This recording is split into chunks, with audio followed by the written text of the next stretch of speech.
அவருடைய நிலைமை என்னன்னு தெரியல. பாவம், அவர் வந்து பணத்துக்காக பண்றாரா இல்லை மனநிலை சரியில்லாமல் பண்றாரான்னு தெரியல. அந்த சாணியில நம்ம போய் கல் எறிஞ்சு அந்த சாணி நம்ம முகத்துல வீச வேண்டாம்னு பார்க்குறேன். தலைவர் சொன்ன மாதிரி யார் எது சொன்னாலும் நம்ம நம்ம வேலையை பார்த்துட்டு போய்கிட்டே இருக்கணும். தனியார் தொலைக்காட்சியில் ஒளிபரப்பாகும் குக் வித் கோமாளி நிகழ்ச்சியில் நடுவராக இருந்தவர் வெங்கடேஷ் பட். மேலும் வெங்கடேஷ் பட் கோடிகளில் சம்பளம் கேட்டதாகவும் தர மறுத்ததால் தான் அந்த நிகழ்ச்சியில் நீட்டிக்கவில்லை என்றும் பயில்வான் ரங்கநாதன் நேர்காணல் ஒன்றில் பேசியிருந்தார்.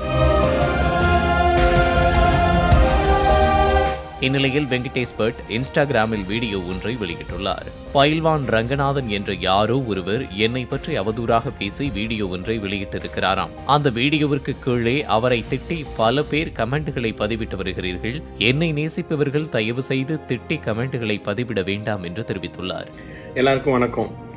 ஃபேஸ்புக்கில் ஒரு சங்கடமான விஷயம், ஒருத்தர் பயில்வான் ரங்கநாதன் ஒருத்தர் வந்து என்னை பற்றி ஏதோ தரக்குறைவாக வீடியோ போட்டிருக்காருன்னு சொல்லிட்டு அந்த வீடியோவில் தரக்குறைவாக அவங்கள திட்டி நிறைய பேர் மெசேஜஸ் போட்டுட்ருக்கீங்க.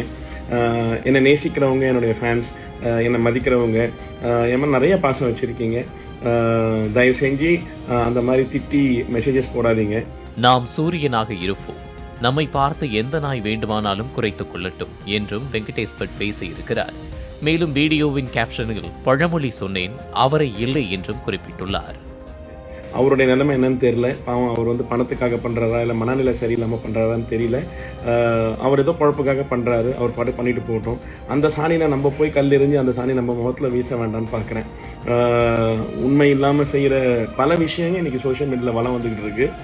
இன்னைக்கு என்னை பத்தி வந்திருக்கு. It's okay. பப்ளிக் லைஃப்ல இதெல்லாம் வந்து ரொம்ப சாதாரணம். தலைவர் சொன்ன மாதிரி யார் எது சொன்னாலும் நம்ம வேலையை பார்த்துட்டு போய்கிட்டே இருக்கணும். நம்ம வேலையை செய்வோம், எல்லாரும் சந்தோஷப்படுத்துவோம், சிரிச்சுக்கிட்டு இருப்போம், நிம்மதியாக இருப்போம். யார் என்ன சொன்னாலும் நம்மளுக்கு அதை பற்றி கவலை இருக்கக்கூடாது. நீங்கள் அதில் தயவு செஞ்சு இன்டர்ஃபியர் ஆகிட்டு நீங்கள் உங்கள் மன நிம்மதியை கெடுத்துக்காதீங்க. நிறைய பேர் எனக்கு சப்போர்ட்டாக கிட்டத்தட்ட ஒரு 500 பேருக்கு மேலே கமெண்ட் போட்டிருக்கீங்க. ரொம்ப தேங்க்ஸ். பட் யூஸ்வலாக வந்து சோஷியல் மீடியாவில் இது மாதிரி வர்ற விஷயத்தை பற்றி நம்ம இன்வால்வ் பண்ணி நம்ம தரத்தை கெடுத்துக்கக்கூடாது. நம்ம சூரியனாக இருப்போம், எந்த நாய் வேணால் குறைச்சிக்கிட்டு போகட்டும்.